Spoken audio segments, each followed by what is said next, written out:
কিছুমান অসম্ভৱ সপোন এদিন সম্ভৱ হৈ উঠিব পাৰে। আজিৰ পৰা প্ৰায় ৩,০০০ বছৰ আগৰ কথা। এজন মানুহে ভাবিলে চৰাইবোৰে যেনেকৈ দুখন ডেউকা লৈ উৰিব পাৰে, ঠিক তেনেদৰে মানুহৰ বাবেও দুখন ডেউকা সাজি উৰাৰ সপোন দেখিলে। আৰু তাৰ বাবে তেওঁ দুখন ডেউকা সাজি উলিয়ালে আৰু এই ডেউকা দুখন তেওঁৰ একমাত্ৰ পুত্ৰৰ হাতত লগাই দি সাগৰৰ পাৰলৈ নি উৰিবলৈ দিলে। কিন্তু দুৰ্ভাগ্যবশতঃ তেওঁৰ পুতেকজন এই ডেউকাৰে উৰিবলৈ গৈ আঘাতপ্ৰাপ্ত হৈ মৃত্যুমুখত পৰিল। কিন্তু তেওঁ যদিও বা একমাত্ৰ পুত্ৰক হেৰুৱালে, তথাপিও তেওঁ ভাবিলে নহয়, মানুহে এদিন নহয় এদিন নিশ্চয় উৰিব পাৰিব। আজিৰ পৰা ৩,০০০ বছৰ আগতে তেওঁ ভবা সপোনটো মানুহবোৰে ভাবিছিল অসম্ভৱ। কিন্তু তাৰ পিছৰ পৰ্যায়ত এই একেই সপোন দেখিলে আন এজনে। এই আন মানুহজন হ'ল লিঅ'নাৰ্ডো দা ভিঞ্চি, বিখ্যাত চিত্ৰশিল্পী, বিজ্ঞানী। ১৫ শতিকাত তেওঁ এটা সপোন দেখিলে। তেওঁ এখন ছবি আঁকিলে আৰু ছবিৰ তলত তেওঁ লিখিলে, মই মানুহক উৰিবলৈ শিকাম, দুখন ডেউকা সাজি দিম। তেওঁৰ ইচ্ছা আছিল মানুহে এদিন উৰিব পাৰিব। তেওঁ এই অসম্ভৱ সপোনটোক সফল কৰি তুলিবলৈ চিন্তা চৰ্চা কৰিছিল। কিন্তু দুখ আৰু দুৰ্ভাগ্যৰ কথা, তেওঁ মৃত্যুৰ আগলৈকে পৃথিৱীত এই উৰিব পৰা, মানুহে উৰিব পৰা সপোনটো সফল হৈ নুঠিল। মানুহেও এদিন আকাশত উৰিব পাৰিব, এই কথাটো যিসকলে বিশ্বাস কৰিছিল, যিসকলে সপোন দেখিছিল, সেইসকলক পৃথিৱীৰ বেছিভাগ মানুহে ভাবিছিল এয়া অসম্ভৱ, এয়া কেতিয়াও হৈ নুঠিব। কিন্তু ৩,০০০ বছৰ আগতে দেখা এই সপোনটোক একেবাৰে কম সংখ্যক মানুহে, দুই এজনে বিশ্বাস কৰি আহিছিল। আৰু এই চিন্তাটো ক্ৰমান্বয়ে এজনৰ পিছত আন এজনলৈ, এজনৰ চিন্তা চৰ্চালৈ আহিছিল, চিন্তা কৰিছিল।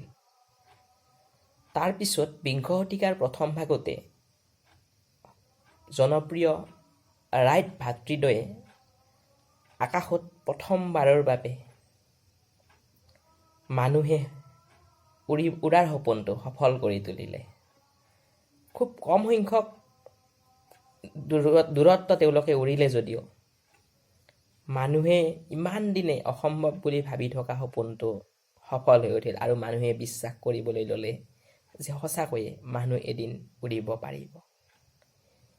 ৩,০০০ বছৰ যিটো সপোনৰ পিছত ইমানবোৰ মানুহ, যুগৰ পিছত যুগ, পৃথিৱীৰ বেছিভাগ মানুহৰ উপহাস, ঠাট্টা, বিদ্ৰূপ, এক প্ৰকাৰ পাগলামিৰ মাজেৰে পাৰ হৈ আহিছে। তাৰপিছত যেতিয়া সফল হৈ উঠিছে, তেতিয়াহে মানুহে বিশ্বাস কৰিছে যে অসম্ভৱ সপোন এটা সফল হৈ উঠিব পাৰে। পৃথিৱীখনে এনেকুৱা।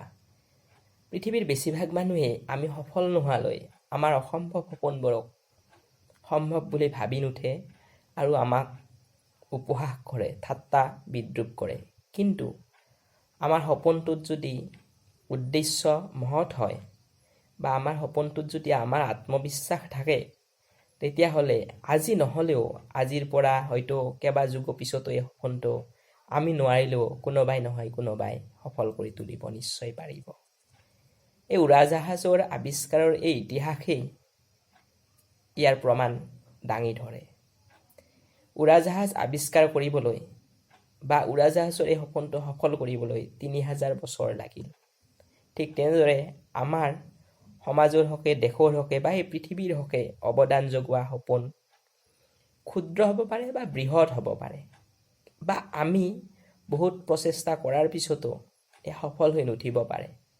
কিন্তু আমাৰ সপোনটোত যদি উদ্দেশ্য মহৎ থাকে বা সম্ভাৱনা থাকে, তেতিয়াহ'লে নিশ্চয় এদিন নহয় এদিন কোনোবাই এই সপোনটোক গ্ৰহণ কৰিব আৰু এই সপোনটোক আমি নোৱাৰিলেও সফল কৰি তুলিব পাৰিব।